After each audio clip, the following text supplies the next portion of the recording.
Hello and welcome to Group Chat. I am Justin Verrier, and joining me, the boys are back in town. Rob Mahoney, Big Woz. Rob, glad to have you back. Thank you. How did it go without me? Great, honestly. Well, thanks. No, there's different vibes, I would say, because I had to do the back-to-back on the weekend episodes with just you and then just Woz. I would say with you, it's like an opportunity to talk about all the nerd stuff. I was like, let's go. Nikola Jovic conversation for 12 minutes. With Woz, it's more like, let's just be careful if we don't start a race war here, you know? So different energy, but I like both. What's weird is when it's me and Woz starts busting out the stats. Like, he goes full nerd when you're not around. I just got to pander to whoever I'm talking to. That's really I know what it is. Verrier wants to get his Northeastern bro blowhard on, which, you know, obviously I can relate to. And Rob wants to get into the weeds, the nitty gritty. You feel me? This is why we work. This is why this show works, Justin. And here we're all together. I feel like the energy is just different when we're all together. You know, this feels right. This is full squad. But speaking of the energy being right and the full squad coming together, we have another announcement, which, Rob, I think you know what that means. Thank you. Beautiful. So your boys are doing another live show. And not just any old live show. Group Chat is kicking off the Ringer's first ever residency this summer in Los Angeles. They're doing it at the El Rey Theater. They're going to do a couple shows between June and July. But Group Chat is the opening act. Group Chat live Tuesday, June 18th at 8 p.m. Tickets go on sale next Tuesday, May 14th at 10 a.m. Pacific. You can find out all the details at theringer.com/events early next week. Again, that's Group Chat live from the El Rey Theater in Los Angeles on Tuesday, June 18th at 8 p.m. Tickets go on sale next week, Tuesday, May 14th at 10 a.m. Pacific. Let's go. They really locked us into a prestigious spot, too. I feel like, you want to be the closer, obviously, but we're being announced first in the starting lineup. I feel like that's something. Definitely something, and it's smack dab in the NBA Finals, which obviously we're going to be super excited about and covering. Also, hey man, shout out to the Larry O'Brien trophy that made a stop at the Ringer offices today. Shout out to the literal trophy? The actual NBA championship trophy was at the Ringer offices today. Got to snap a couple of pics. That thing is 26 pounds. It's not light. It's kind of crazy. Just super dope, super surreal moment for somebody like me who's been a basketball fan for literally 30 plus years. It really puts into perspective when an 80-year-old team governor has to hoist that thing over their heads. You know, it looks crazy. like light work, but it's not. Well, maybe they'll give us some trophies or something to put on stage with us when we do this live show. Because I got to say, you're right, Rob. I think there's some pressure going first. We have to set the tone for everybody else. We have to kill it, so they have to go on and follow us afterwards. Yes. So maybe we'll bring some special guests into the mix. Who knows? But we're going in between, I believe it would be Game 5 and Game 6 of the NBA Finals. So you don't have to miss any NBA playoff action. You just come hang out with your boys and just talk some shit, as we typically do. Is that what we do here? If we do anything else, I wouldn't be aware of it. And just to reiterate what Justin was saying, obviously we like to have a lot of fun up here, but the live show experience is just a different thing. It's just a different energy when you're, have a live audience and you're able to feed off of a crowd, and it's just going to be a dope time. So make sure you guys get those tickets on Tuesday. Will there be jerseys? Who knows? There will not. I can assure you. I can assure you there will not. Plain we're clothes cooking something only. up, though. I'll say this. Are we're cooking some things up. We got some ideas in the mix here. But all right. We'll see that. We're going to talk about the rest of the second round series, such as it is. But we have to start with the barn burner in Madison Square Garden, one of the 20th so far in this postseason. Knicks 130, Pacers 121. And my first thought is just the Knicks have some dogs. Like every single game, it seems like it comes down to the Knicks just making those extra plays, those offensive rebounds, those get on the floor burn, Tibbsian style plays. And yet again, DiVincenzo, Hart, all those guys came through for them. He's Italian. No, it's kind of crazy to watch where, Reggie and them are are calling, and Stan Van Gundy, they're pointing out that the Knicks strategy every single fourth quarter is to literally bludgeon the opponent on the offensive glass and give the ball to Jalen Brunson and get the hell up out the way. And this game was no exception. The crazy thing, too, is that the Pacers went into halftime with a nice lead. And I thought the first half of this game is the first time I saw the Knicks get out-efforted this entire postseason. The Pacers were like a step ahead on everything in transition. Their passing was so crisp in the half court. Like, they were kind of dissecting the Knicks' defense in the first half. And I was like, wow, this is kind of crazy. Then, of course, Brunson, which I'm sure we'll get into, goes out with a bad foot, misses the entire second quarter. It's like, oh, man, hold on. This might be the tide of the series shifting. And then inevitably Brunson comes back, has another magnificent second quarter, has a dominant fourth quarter, is every bit the closer of, like, I'm out of superlatives with like what this guy is doing every single fourth quarter, just getting it done. And these guys, managed to get another win. They won by 9. I think the score is a little bit exaggerating how dominant they were. This was a tight game basically the entire way for 90-something% of the game. But, man, you just got to tip your hat to this group. For sure. And the contrast felt very much was like do you have it early or do you have it late? And I do think the Pacers have had that going in both games where they're hitting the offensive glass in the first quarter hard. And in the fourth quarter, it's a bunch of guys standing around and an offense that's not really going anywhere, versus the Knicks have that combination where they're playing super hard. They are bludgeoning guys. They are battling for every loose ball and every offensive rebound they can get their hands on, but they're also keeping their heads. They pull down the rebound and then they're looking to wheel and deal. They're trying to find the open man. They're not trying to force anything, even in these like pressure-packed, chaotic situations. And the fact that you can have it both ways, where you can be that kind of gamer and play that hard all in those moments, it's how you get through games like this, even when you're missing like half of your lineup. Yeah. Halliburton looked alive for the first time in maybe the entire playoffs. He looked like the Halliburton of old. He was moving. He had 6 shots the entire game in game 1. He was 4 for 8 in the first quarter. So clearly he made a conscious effort to come out, try to do what he typically had been doing. In the third quarter, disappeared like magic. And I think part of it, honestly, is that Brunson came back. Like, it felt like both MSG and the team just sparked in a way that we've seen before, where there's just like this magic going on with this team and that atmosphere, and they all kind of rallied back. And you saw those guys start to click into place a little bit more than they had been. They were a little out of sync when Brunson was out of there. Like, I don't want to just chalk it up to just like the dark arts, but Woz, you've been in MSG plenty of times. Like, it does feel like something's going on there. They just have just a special link to Jalen Brunson. One of my Knicks fan homies dubbed him the savior just now. Not after KD. this game. What was that? Not KD. I thought KD was the savior. The servant. The servant. That's He's right. the servant. You get it right. Close enough. Dude, the crowd literally they just lose their mind anytime he makes a bucket, particularly when he's doing the one-on-one, just break the dude down in ISO variety, where it's like all of this dribbling, step back, long two, and he's just swishing these shots, canning them. It's insane. And Nembhard, he's just basically abusing the guy. I thought McConnell did a decent job of pressuring him, making him work, even frustrating him at times.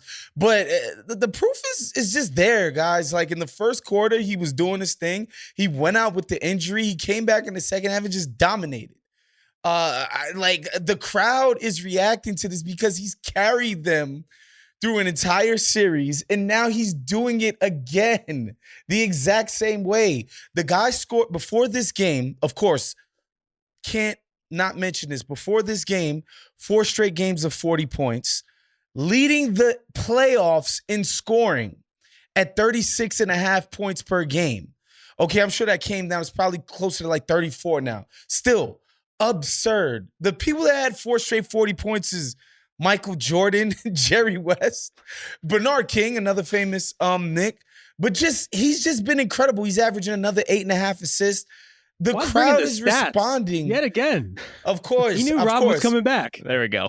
The crowd is responding to the best individual Knick playoff player since who? I don't know. Do you want to do that right now? Because I'd asked you guys before we came on, like, who's on the Knicks Mount Rushmore? Because I think this is becoming an increasingly interesting discussion. Because at a certain point, Jalen Brunson seemed like a guy, he seemed like a guy that like the Knicks can maybe build around, maybe just add some stuff and he would be the number 3. At this point, he is the centerpiece for whatever they're going to do, at least for the fan base. And now I think we're in the conversation of like, where does he stand in terms of all of the Knick greats that have come before him? Who, if you had to come up with your Mount Rushmore, I know we're kind of on the spot here, like who is on your list?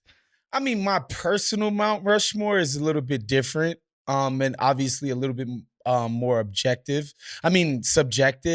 Allen Houston and Sprewell and Pat Ewing are automatics for me. Wow. Particularly Sprewell, who Spree's got to be. Talk about a guy that had a special connection with the crowd at the Garden. It was Latrell Sprewell. This is Jalen Brunson's second year with the Knicks? It's crazy to think about. He's already just royalty. He's just been ushered in. It's bonkers, but like I've never seen a Knick this dominant on offense in my life. They had Carmelo Anthony in his prime, y'all. A guy with a pedigree, with 10 plus All-Stars, All-NBAs, a Hall of Fame career.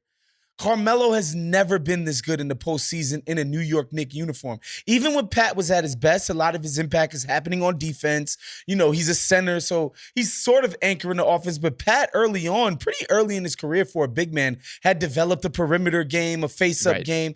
They weren't like basing the entire offense around like these, inside out, whatever type of thing. Jalen Brunson's on the freaking Mount Rushmore. Like the 70s guys, Walt, DeBusschere, Bill Bradley, Earl the Pearl, those guys, they're legends. I can't really speak to that. Bernard King, another Knick legend, this is probably the last time a Knick player was this brilliant in the postseason offensively, which again, this was like 1983 or whatever it was, guys. I was not even born yet. So we're talking about 40 years in between Knick playoff brilliance on an individual level. Look, man, people always talk about how crazy Linsanity was and the energy and all of that stuff behind it. These were regular season games against Jose Calderon, okay? At the end of the day, this is something of a completely different scale. It's Brunsanity. Yeah. Brunsanity. Let's run with it. Nah. But it will not be forgotten that Woz tried to chisel Allen Houston's face into the rock over Bernard King. Well, look, man. Allen Houston, a dude who I would say will be most remembered in the NBA memory for there being a rule created to waive him without penalty. That is his namesake. Well, good player, great waiving. Yeah. Who should be on the Mount Rushmore if we're not like factoring in the warm and fuzzies from Woz's childhood? Well, are we celebrating greatness or are we celebrating relevance? Because I think with the with the presidents on the Mount, you can go both ways sometimes. Like, is Jim Dolan on Knicks Mount Rushmore? No. Absolutely not. One of the most relevant figures in Knicks history. Maybe Dave Checketts is. JD in the straight shot plays in the headphones that you put on as you're going through the tour. To do the guided tour, okay. Bing Bong Guy? Is Bing Bong Guy in there? Yeah, we need to find out that guy's name. No, but I mean, I think most people would say Bernard, probably. Bernard, Ewing, Brunson, and then the fourth spot is dealer's choice. I agree with Woz that I think Spree is that guy. No Starks? No Cole Aldrich? Somehow not Cole Aldrich. No Starks. Mason would get some, obviously, New York Knicks fans are going to be yelling at me. Mason would obviously get consideration. He's like an Nick. Charles Oakley, the same, right? Hubert Davis, Clyde. Not so much. Greg Anthony, not so much. Clyde, yeah, of course. Rick Brunson, not so much. But Charlie Ward is a guy that I hold near and dear to my heart. Chris Childs, right? Steve Francis. Zach Randolph, Stephen Marbury, Shandon Anderson, no, Steve Novak was in the house for this game. They're really bringing everybody he's home. A legend. Steve Novak is a legend. Oh man. Yeah, no, I mean Brunson was incredible. I do think we need to give some love to the other Knicks. I mean, I feel like they need to start playing the Bash Brothers clips from Mighty Ducks whenever Dante DiVincenzo or Josh Hart does something, because these are the two key stats I think from this game. First of all, Dante DiVincenzo 6 for 12 from 3. Which is Waz tweeted out just a link, no text during this game, completely changed his 3-point shot. Hart now averaging 46 and a half minutes in the playoffs. These are his minute totals from each game throughout the playoffs, going backwards from this game. 48, 48, 46, 53, 45, 43, 48, 41. How is that possible? What's going on there? He's not gonna live past 35. I'm honestly afraid for him, but right now he is a legend. This is kind of what's amazing about the Knicks, though, is Jalen Brunson leaves this game for a stretch. OG Anunoby has to leave for the entire fourth quarter, and we'll have to see what his status is with the sore hamstring. Not only are you replacing what those guys do on the floor, and they're awesome, you're replacing guys who basically play 90% of the team's minutes. And so how this roster stretches to accommodate those things and still pulls out a game like this, I'm in awe of it. I think a lot of it is Brunson and what he was able to do on that foot in terms of the deking required just to get open every time when you're being denied that way. Beating Andrew Nembhard, who I agree is playing technically pretty solid defense, and yet it didn't mean a damn thing any possession that Brunson wanted to go against him. And then I thought OG, when he did play, gave them so much cutting and in the chaos of these moments, just coming up with random points, and ended up having an awesome game to the point that when he did leave, Pascal Siakam's eyes got a little wide at the idea of attacking Precious Achiuwa instead. So we'll have to see what they look like without him for full games, and just how they get through 48 without OG in there.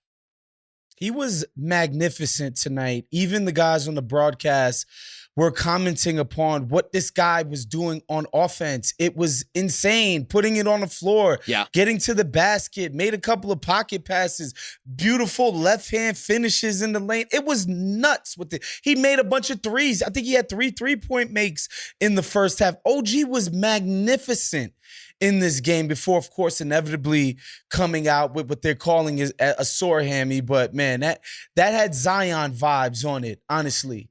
When I saw it, the way he came up so gimpy on the attempt, could not move afterwards, basically. They had to get a take foul to get him out of there. Yeah. That's obviously alarming. The Knicks keep losing players. I would say Zion was more mobile getting off the floor than OG was. And some of that's the shock of that moment, right? Your leg seizes up, your body seizes up a little bit.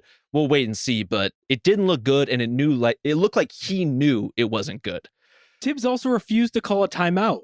They had 10 seconds of a possession before they went the other way, even though OG was hobbling. He's like, dude, just stand there in the dunker spot. You just have to cut through. It's the most Tibbs shit ever. These guys are going to die out there. So somebody's going to go down. Yes, OG had the type of game, the offensive performance that I think he would like to believe that he does all the time. He had a lot of gripes in the Toronto era, especially toward the end there, where he wanted to expand his game. A very Miles Turner-esque plea to want to do more, even though he is at his best being kind of a straight line, straightforward 3-and-D drive to the basket when he has opportunity sort of guy. But he looked awesome at times here. Career playoff high, 28 points in this game before he went out. We'll see about him. Mitchell Robinson also out. Julius Randle also out. So these injuries are really mounting. Bojan Bogdanovic also still out. This is nuts. Bojan, yeah. It's unbelievable. But we do have to talk about Isaiah Hartenstein, who functionally was the point guard for this team. And I actually loved the tweak that they made early on there, where it seemed like they were playing through Hartenstein at the elbow in order to get Brunson off the ball, to get kind of circumvent some of the harassing defense the Pacers were trying to put against him. Obviously, it helped later on when Brunson was a little bit more hobbled, but Hartenstein, man, this guy just comes up with new parts of his game pretty much every couple of weeks here. I'm just I'm blown away. This isn't new. He's been this guy. To this level, though, some of those dimes were the 9 incredible. assists today was kind of crazy. The one where they trap Brunson near half court, he gives the pass to Hartenstein, basically sort of foul line extended.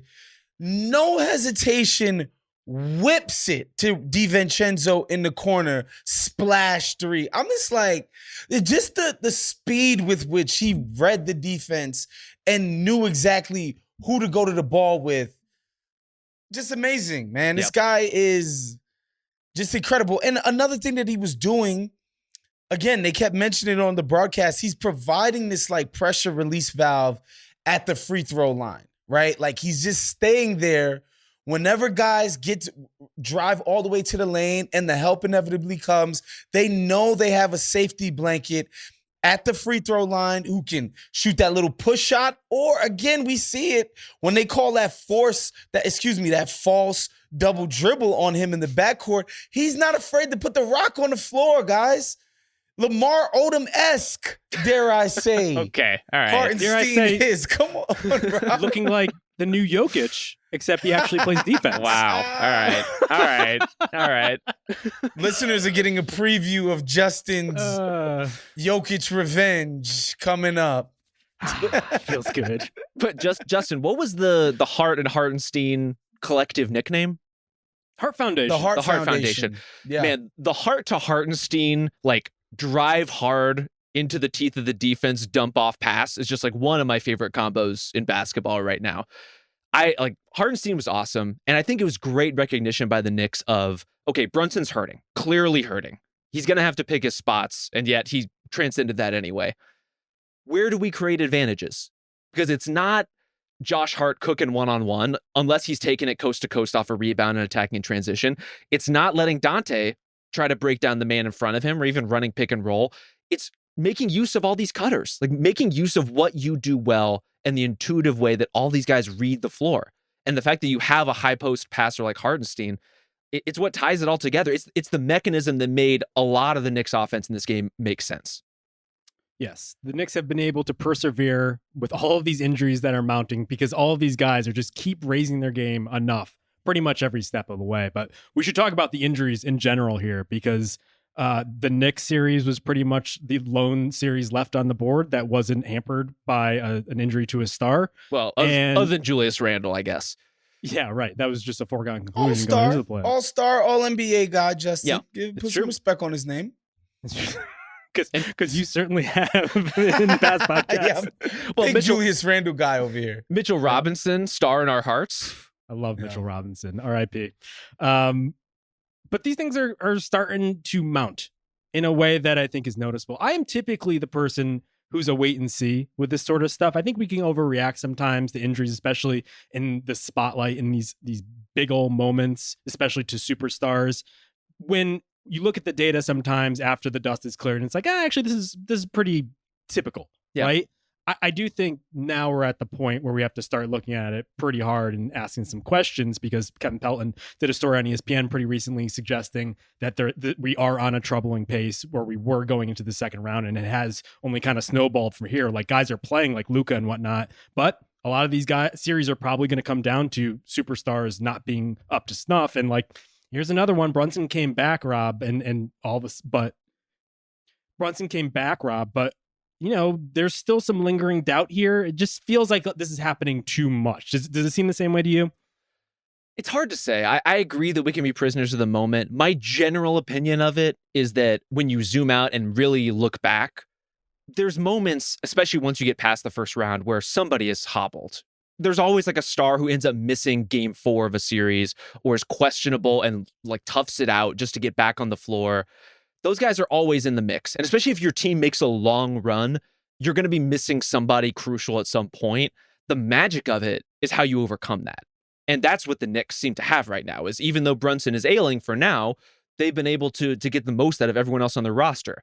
Could OG on top of it be a little too much? I think that's a pretty realistic scenario in terms of their long-term playoff hopes, but so far so good. And I would say as we're kind of looking around the league, I think it hurts because of the specific players who are hurt are the high usage, like crucial scorers and operators of their offense, right? It's not just Luka, but now Jalen Brunson and Jamal Murray. It's all these guys who their teams don't really function the same without them. Yeah, the stars obviously are the headliners. It's who a lot of the casual fans show up to watch. And so when Luka, again, the Clippers were such a limited opponent. He didn't play good in that Clippers series individually. Of course, he made plays. He's Luka Doncic, but individually, he just could not score as efficiently as we've become accustomed to from Luka Doncic, right? Obviously, the Jamal Murray situation, I think he took the thing off the calf to try to trick himself into thinking that things were going to be better, but he looks like a complete shell of himself. Even Porzingis, to a lesser extent, he's the lock and key, the secret to the championship in Boston. That's a big loss. Like, it's going to be hard for them to succeed throughout the rest of the playoffs when competition, increases without Porzingis. Like, as much as I like to pillory that, like he's one of their best players. I think it is tough. It's unfortunate, but I think it's just part of the NBA now, man. This thing is a war of attrition. You got to have your guns ready when you start the playoffs, and the teams that have the most healthy bodies tend to have the best advantages. That it just is what it is, man. I think the broader question is how much are the rules to get guys to play in order to be eligible for all NBA having a trickle down effect into the playoffs now. And it's kind of unknowable, but I think it's probably a bad, at the very least, PR sign that a lot of these stars are going down. How much of that is a cause and effect? It's really tough to say, but yeah, I find it very disappointing for whatever reason it is ultimately that pretty much every series, my analysis ultimately defaults to, well, if this guy wasn't hobbling, this could be a completely different series. I mean, Luka, first and foremost, sure, is that if you watch that game one against OKC, like, he just wasn't right. And OKC maybe still wins that series regardless, but not even getting to see a full Luka Kyrie backcourt go against that and try to overcome that is just disappointing. This was supposed to be just an awesome second round series, and so far it's been, it's been fine. I just feel like we've been doing that as long as I can remember. Right? It's always, oh, Steph turns his ankle. Oh, Kevin Love was out. Oh, Kyrie was out. It didn't count. Oh, Chris Bosh missed those games. Like, there's always a caveat. He missed those games against Boston and Indiana, came back, helped them win that damn series in 2012. LeBron might not have gotten that championship in 2012 if Bosh didn't come back. But he did have, like a rib abdominal situation. Yeah. This is stuff that goes on. It's just, I don't know, man. Like, we're going to get into the Nuggets series. Like, the Wolves didn't have Jaden McDaniels. It was self-inflicted. He shouldn't have broke his hand. But, they didn't have him last playoffs. He's proven to be a really important guy. And now the Nuggets have a guy that's messed up. I just think this is kind of the flow of things in the league today. And look, man, so long as we're going to play this long-ass, protracted-ass season, this is what it's going to be. There's no two ways around it.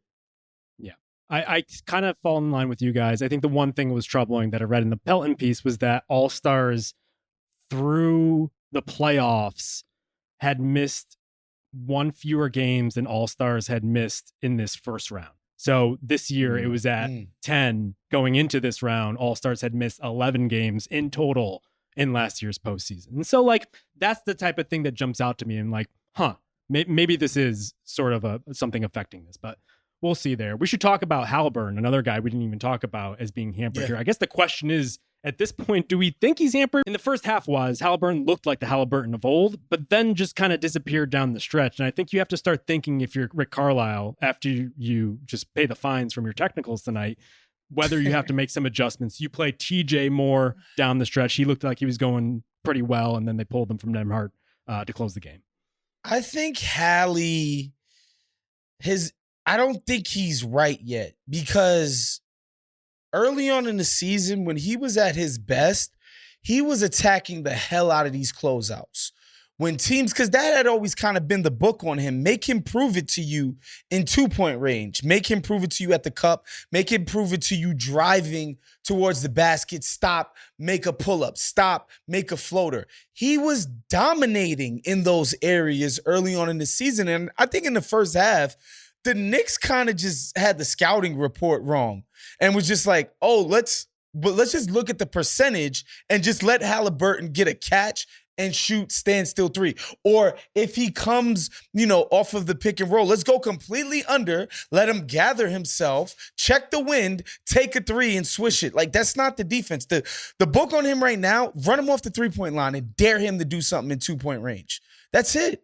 And in the second half, they did a much better job of staying connected to his body. They did a much better job of running him off the three-point line. And even on his drives, they played him for the pass. Right? Like when he attacked the closeout on the drive, they knew he wasn't trying to score and got a few deflections and turnovers off of that. So I think he just got free for some open 3-point looks. But if the Knicks are on their job defensively, they're covering that thing up.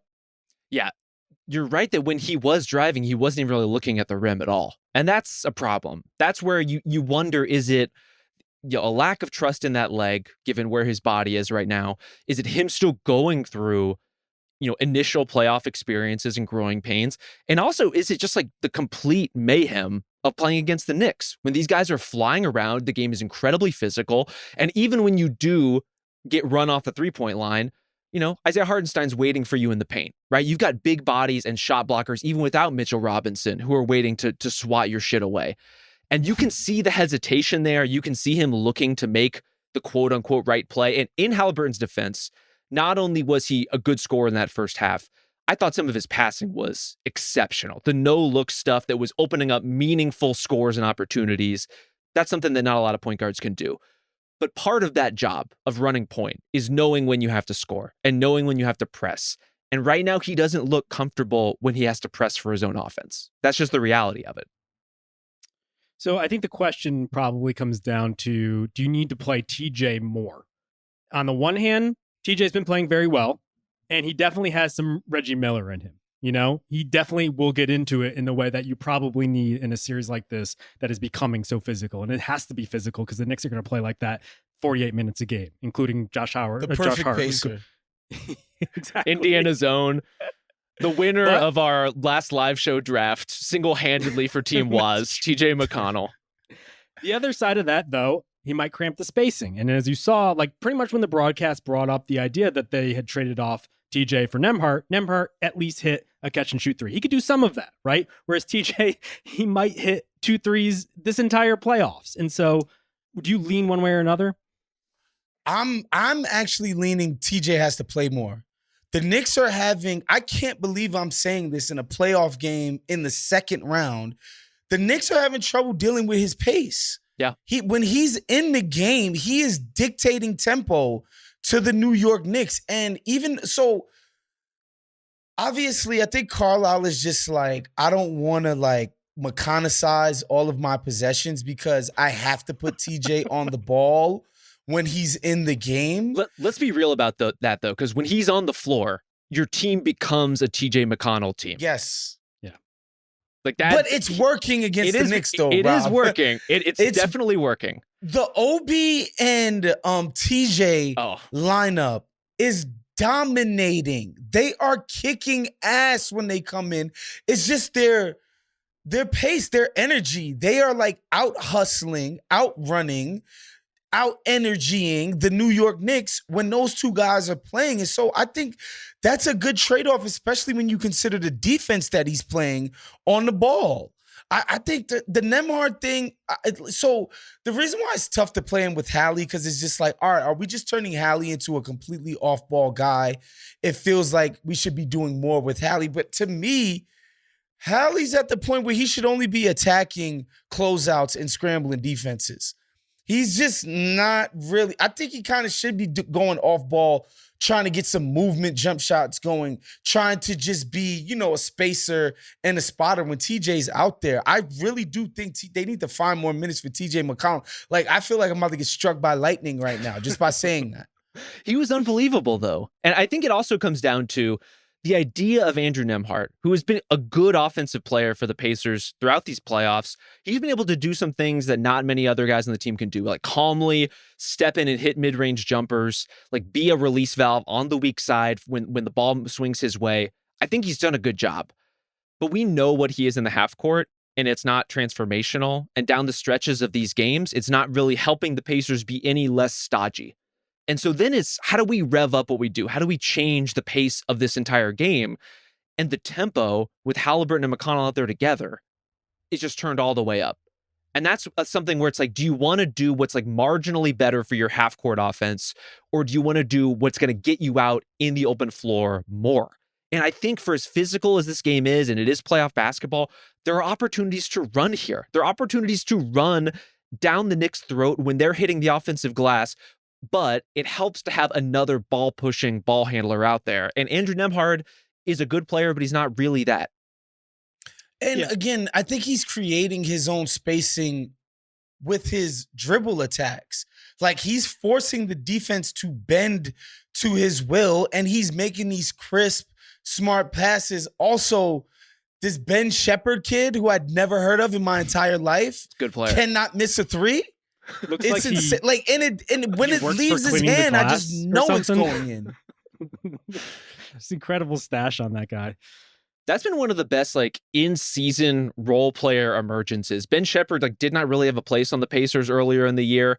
Ben Matherin's injury, in part, cleared some minutes out for him, and they invested, and it's really paid off. He's a good 3-and-D player. Plus for them. 12 tonight, y'all.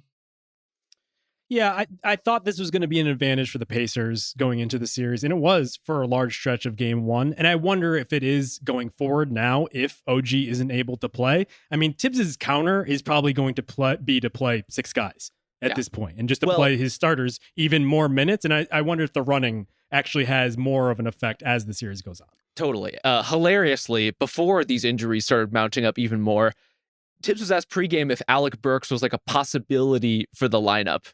And I think he said something to the effect of, well, everybody's a possibility. And that proved to be a reality. Alec Burks came in, played 1 minute, never heard from again. Just vanished into the depths of MSG. Well, speaking of things that you guys would like to vanish, let's talk about game 2 of the Nuggets versus the Timberwolves. My friends, I will be so proud as to not admit that in my darkest hour, I think about my place in this world. What am I contributing to society? Like, what am I offering up to the world? I want to do that skepticism. Yeah. No, I think what I found in game 1 is that my place is as the messenger, a truth teller, really. Yes, to speak truth to power, to go from my from my lips to God's lips, back to my lips, to your ears. Okay. To ask you this question. Mm-hmm. Tell me how my ass tastes. Tell me how my ass tastes. Robbie, how does my ass taste? Oh, boy. Yeah. I fucking love it. This is great. I'm going to say what I said before this series, because I do want to kind of distinguish myself a little bit from some of the Jokic Nuggets haters that have come out. Are you sure? Droves. Well, I'm definitely part of the pack, but I'm silent. I don't want to actually part of the silent majority. Them. Yeah, I'm part of the super PAC, but I just don't want my name to be published alongside some of these guys. I thought the Nuggets, no one's affixing an asterisk to their title last year. I never wanted to do that. I picked them to make the finals this year. Going into the playoffs even, I thought they were probably the best team in the NBA. The difference that I've always made sure to really harp on is that it's not about the Nuggets. It's about taking the Nuggets and turning them into something that they're not. It's the hyperbole. It's the constant glorification of the shit that just, frankly, is not true. It's like, we don't need to pretend like Nikola Jokic is fucking Hakeem on defense. He has been better defensively. Give him credit for that. And the fact that in this game he wasn't better. Let's make that very clear. This is not good. Nikola Jokic being Hakeem Olajuwon was never a take espoused on this podcast. Why are you yelling at us about this? That's never just being pointed at you guys, but it's for the world right now. Okay, cool. All right, we're willing to accept your takes on behalf of the world, Sure. I guess. Although I will say, Wosny, you did say pretty recently that Jokic was, I believe, one of the best conditioned athletes in the world. Like Yeah, all of true. a sudden, in he's the NBA, Michael Phelps, yeah. and yet he's getting run He's off the fucking court by the young, hungry Timberwolves. This is my thing here. It's like, Do you think this is happening because he's tired? not because he's tired, but it doesn't help. Okay. My overall point here is like we went a little too far. And I've always been trying to, I know it's annoying when a team is kind of having its moment for someone to quibble about things that don't necessarily change the bottom line. But my whole thing has been like, let's just be honest what's happened here. The West wasn't that good last year, right? Jokic was pretty okay on defense, and he's a better defender. He's not a great defender. KCP, a very good quality 3-and-D guy. He's not a fucking top 50 player. And then we went all crazy talking about this team. Who is Like- we? Who are these people? Some of it's you. Some of it's just things I hear on the internet that I've been cool. suppressing Got you. for an entire year right now. But it's just Okay. like, let's just be honest. They had a very slim margin for error, and it's come to bear in this series. Like, you don't have Jamal Murray, one of your main creators. You only have two. And all of a sudden, Aaron Gordon and KCP don't look as good. And I do think, like, you can give the Wolves all the credit in the world. They have looked fantastic, and we should talk about that. For sure. But I think a lot of this is like some of the things that I've been talking about this entire fucking season. I just want to assure everyone listening at home, no straw men were actually harmed in the taping of this segment. We have professionals standing by. Everyone is okay. Justin is just raging against the machine right now, and I'm not even sure why or how this is happening, but get your takes off. I want to have my feel his moment. pain. I get it. However, I just don't think that's what's necessarily happening in this series. I think they're playing against an opponent that is a very good matchup. The opponent has a great matchup for everything Denver wants to do, particularly putting size on Jamal Murray, and size on Jokic, right? Like putting size between that Murray and Jokic pick and roll, like elite size and athleticism is great. I think, the offense of the Wolves is cresting at a time that, like, man, nobody expected this. This was a middling offense all season. They were literally the 15th ranked offense in the NBA by points per possession. In the playoffs, they're number one, right? Like, With a bullet.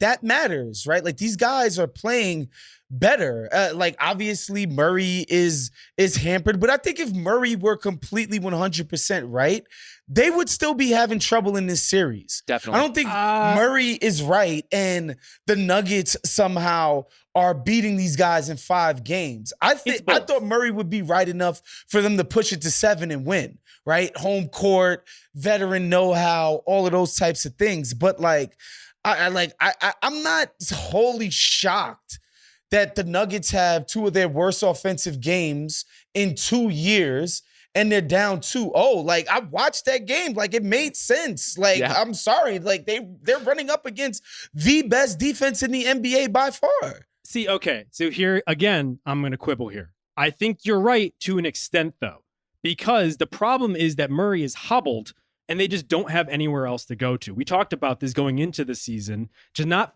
fill out your bench with a ready-made offensive player that you could turn to, a Malik Monk type, is leaving them completely exposed. And so, like, maybe the Bruce Wolves, Brown is definitely missed. Yes.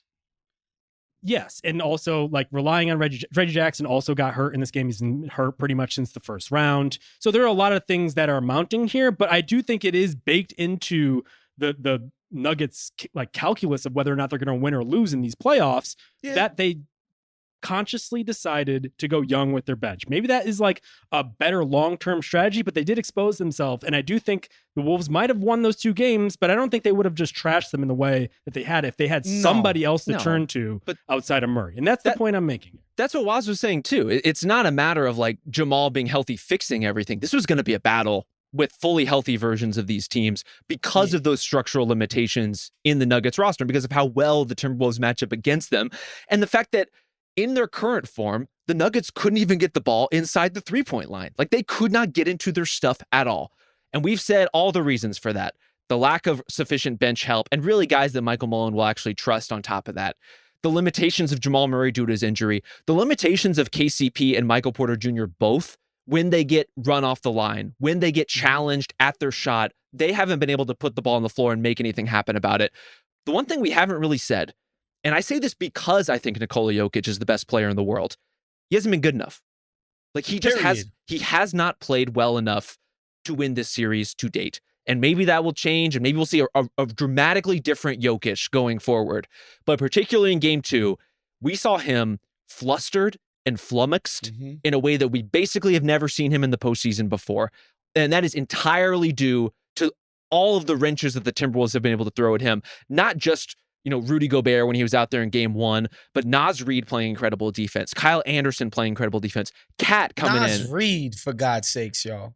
They showed up. That up. man has never been a good defensive player. No. In his career. And he blocked Jokic like 3 times on one possession. Yeah. Like they're playing awesome basketball, and Jokic doesn't really seem to know what to do with it. And if that's the case, they're going to be out of this thing really quickly. This is what I think happened in game 2 as well. I think they went into it like, we kind of didn't execute at our normal level in game 1. Let's go in and still do, because what normally works for us is our system working. Let's go in trying to attack, getting system buckets. All of this dribble handoff, yada, yada, yada. Jokic as distributor, blah, blah, blah, blah, blah, because we know that's his first instinct. I thought that was a mistake. I thought they should have went in there being like, Jokic, you got to go out and score 50. Dominate your one-on-one matchup. Make them get them out of their base defense. The system is playing directly into the hands of how the Wolves want to play this.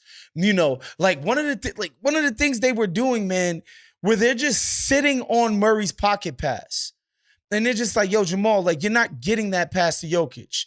Like Jokic getting the ball on the move is poison for every single defense. We're not allowed with that. We're conceding your little floater, your little step back, your little whatever. We're not conceding that stuff. Jokic has to get the ball, probably got to get it elbow extended or something like that, and just start working on dudes. Yep. That's it. The system ain't going to work with Jamal. Jamal Murray is one-on-one against, I think it was Naz Reid on a switch, tries to do a step back and got his jump shot blocked. Jamal, it's it. He's just been horrible for 2 games to the point where he's throwing stuff at refs and looking ridiculous. Like, bruh, they got to scrap the game plan of system. You have to adjust.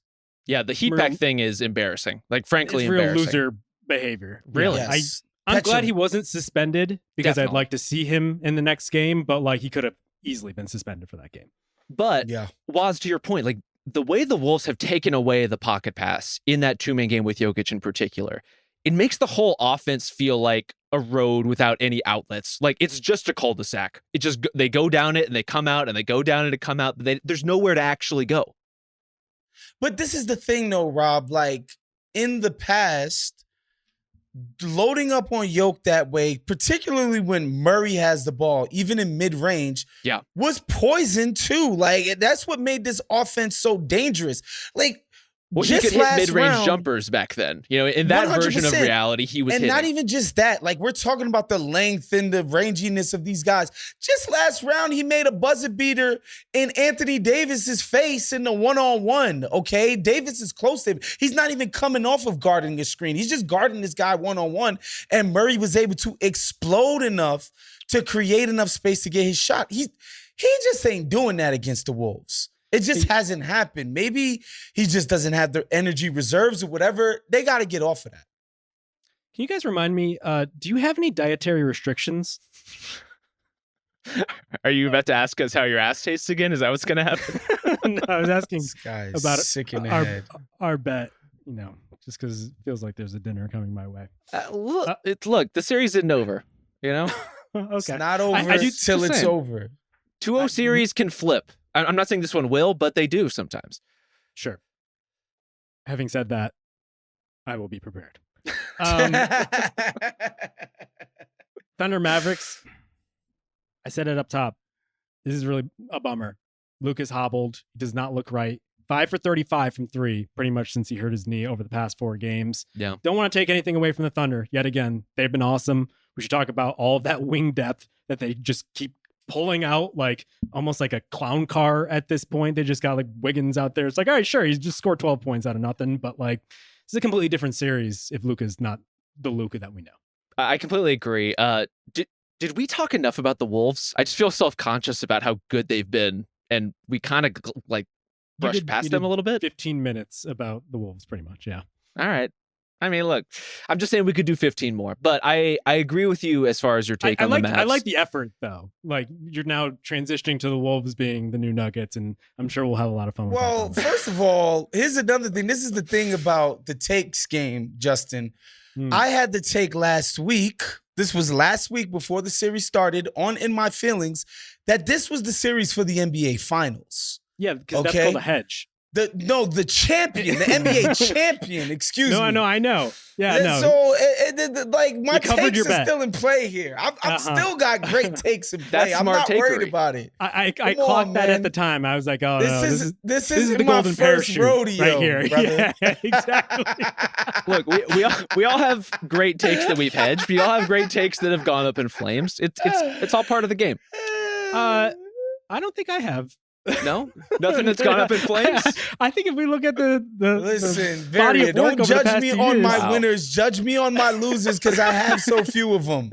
We're gonna need to bust out everything Justin said about the Nuggets during the 2023 season. That's what we might need to do next. Just make sure you cut the tape before like the new year, like before or after the new year, before it got a little dicey. But I found my place. Well, here's some tape that I think you could dig up of what I've said, which is that I believe last season I predicted in the next 2 years that the Thunder would make a conference finals. You sure did. It kind of looks like we're headed in that direction. Yeah. This team is deep. They are unbelievable. They're confident. They trust each other. They have a distinct style of play that works against almost everybody. Even when, you have bigs who can rebound and attack the basket and protect it theoretically, they can stretch you out. And when they have elements of the rotation that aren't working, like Josh Giddey in game 1, you pluck them out of the lineup, you throw in one of 3 other interchangeable wings who can all do great and distinct things for your roster. And it just rolls. Like, this team just rolls. And I think Shea in particular, adding to his game, like adding more step back threes into his repertoire, being as shifty as required to get through the teeth of a Dallas defense has been really formidable. And has been one of the guys in the postseason who's been able to consistently get to the free throw line, a thing that people wondered if he would be able to do under this kind of scrutiny and with this kind of spotlight. And I think he's been exceptional. Big up to Daniel Gafford, who actually is a legitimate, one of the best rim protectors in the NBA right now. Like, that guy is a deterrent every time guys go up there. They feel his presence. Definitely. So big up to him for that. That's a bright spot for the Mavs. But if Luka can't self-create, and again, they've sacrificed shooting in order to make themselves into a much better defensive team, it's going to be a tough road ahead for these guys, man. I just hope that Luka could find it within him to be a closer version to the top 3 MVP candidate that he's been all season. He just needs a little more help when he's in this state, and it's hard to find it if it's not coming from Kyrie. That's the reality of the Mavs roster. Tim Hardaway Jr. is back. He is certainly back, and he will play minutes. That is something that will indeed happen. But I thought the third Kyrie quarter, was bad. Yeah, it wasn't a good enough Kyrie game, and it wasn't a good enough Luka game, and there's reasons for that, but that's what you need to win. And I thought in the third quarter, Dallas made the kind of real run where it looked like they might take it. And the Thunder, Mark Daigneault called the timeout, and they responded, Isaiah Joe 3, Lou Dort 3, Jalen Williams dunk, Chet Holmgren 3, Shea 3, 14-4 run, basically game over from that point. And it got worse and worse from there. Yeah, I think that game 1 just laid bare how much the Mavs rely on Luka to a large degree, and Luka and Kyrie to activate everything that else is going on there. And Gafford did, to Waz's point, have his moments. And I thought he would be a factor in the series because he had the type of size and he was a vertical threat that might do something against Chet. He plays with the physicality that at the very least a guy that slight is going to have to reckon with. Yeah. But he's also look, I love the athleticism, the size, the motor, but he's got a little JaVale in him too. Just to be in which sense? Like he can have some wacky plays. He's not the craziest, highest IQ guy basketball wise. I would say. So even when, he is providing some some stuff for them that's much needed and has been for years. I think he still has his limitations too. But No there's cinnamon challenges though. Do you guys remember that I one? do remember that. But like, there's room in this offense for somebody not named Luka or Kyrie to get weird and catch the ball in space and have to make something happen. And Daniel Gafford, more than you might like, is deciding that it's Daniel Gafford time sometimes. Like, he'll do the keeper handoff and just attack the basket. And the ball might fly through like 5 rows out of bounds. He had one. It was it wasn't so good. atrocious. I wonder though if you tilt your offense more toward Kyrie. The order of operations typically is Luka, and then Kyrie when you need him to. He's a bailout option. He'll run the second unit. He'll do more than Luka co-pilots would in the past. But I wonder if now you just run primarily through Kyrie and almost use Luka more as a decoy a little bit more often than they were in this game. That's where I think the Thunder's length prevents a lot of that. Like, they have so many good on-ball defenders and so many guys waiting and help. How is he supposed to get through that, Woz? I don't know. And this is where the Luka refusing to develop an off-ball game comes into play, where it's like, all right, it'd be nice if he could just, do some stuff where that isn't so dribble dependent, that was complementing and working off of Kyrie. Because obviously we know Kyrie can be a primary ball handler, initiator, creator. But if Luka's just going to be standing around, that works directly into what the Thunder want to do defensively, as Rob said, man. Yes. So I don't know, bro. But the truth of that, even if, say Luka had spent the last 12 months going to cutting school. Becoming the D-Wade cutter type? Perfect, Come on now. The perfect NBA cutter. He's on one leg right now. He's not making Josh Hart cuts in this physical Klay Thompson state. Movement shooting. Come on He looks now. heavier too. I don't know if you guys have clocked this. I wonder if like not doing any He cardio. never looks skinny to me. Even when people Luka's in better shape, blah, blah, blah. I'm like, that dude still look fat to me. Even like between the Just start body of the shaming playoffs people out here. and now, well, at least he isn't showing up in leather brown head to toe getups like Shea. Maybe we would be able to tell how much weight he's put on in that case. Is that what you're wearing to the live show? But yeah, that's what I meant by jerseys. If we sell out all of our tickets on day 1, Justin has to wear the full tan leather getup to our live show. That's I'm right. down. All right. Are you guys gonna pay for it after you lose another And it's bet? gonna be pleather, Yes. guys. Don't worry. It's Oh, not yeah. gonna be no cows will get killed. No. For the sake of the bit. Let's talk about the Celtics series just before we go. Why? That one's kind of a wrap. You know what sucks is I Man. thought the Cavs, like, they played pretty well for parts of this game. For the and Cavs, they played well. It didn't mean anything. Didn't matter. To Completely me, outclassed. The Cavs offense is so rudimentary, so predictable, so easy. Like, the Celtics are tailor-made to guard something that simple with their ability to switch all of this stuff on and off ball. And it's just like, all right, Donovan Mitchell, go ahead. Dribble. Try to score. Blah. Like, I like, that's why I was more excited to see if the Magic could somehow pull it out and be a more fun matchup for the Celtics, but I'm just not seeing it. Donovan Mitchell has to do too much is where I keep defaulting to as my just explanation for the Cavs in these playoffs. And I'm at the point now, Mitchell seems not that long for Cleveland. I'm curious what a not Mitchell team will look like next year, just to see if that galvanizes Garland and Mobley in a way that they just clearly are not in this setup. I'm not trying to blame Mitchell because he has been incredible at times. He had 50 points in a loss, but it's a lot of Mitchell.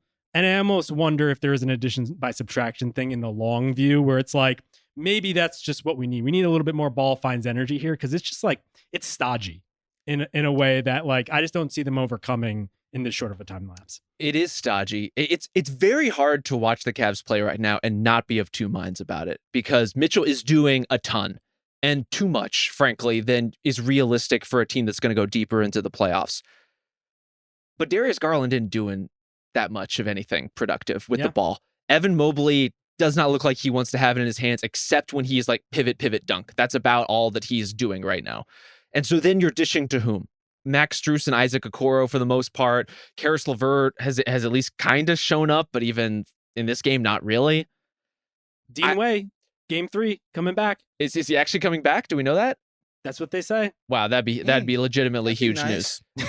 But here's the thing, Donovan Mitchell, I do think has vindicated himself from last season's playoffs where he got smothered by the Knicks. he has been there to deliver in mass with scoring, attacking the basket whenever the Cavs have needed him to do that. But also, how good can your team be when Donovan Mitchell's the guy who's called upon to do that in these moments every time? And the answer is a team that might advance one round in the playoffs, and that's about it. Yep.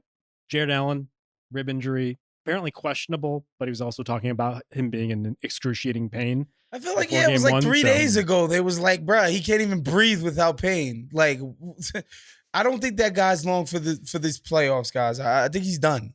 Seems unlikely. But yet again, Celtics answering the call. Can we say Jaylen Brown? Jaylen Brown fucking awesome in this game. Jaylen Brown was dope. The jump shot looked automatic. That was awesome. I know there's been a lot of Jaylen Brown love this postseason. A lot of people like, man, if this guy had his own team, he'd be a killer.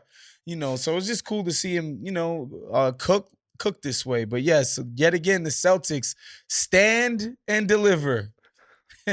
My boys, my brothers, your boys. Wow, what a corner for you. Everything's turning up, JV.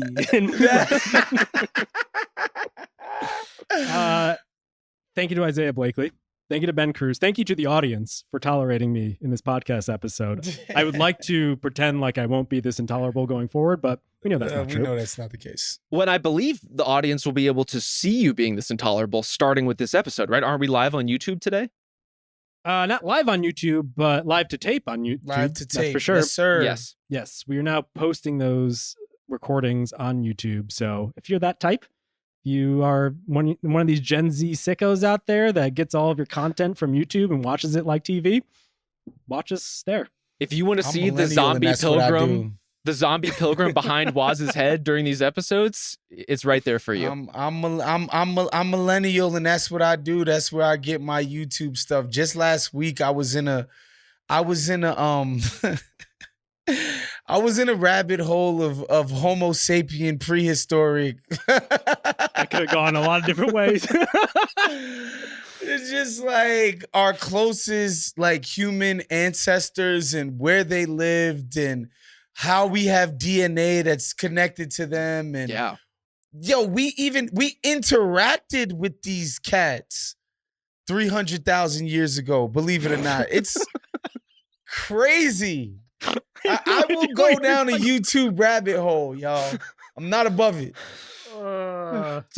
Human, missing link, whatever you are out there, come to our live show. All parties welcome, I would say. All up and down the evolutionary chain. Yeah. On that note, CIA in Nicaragua. Come on now. YouTube got it all for y'all, man.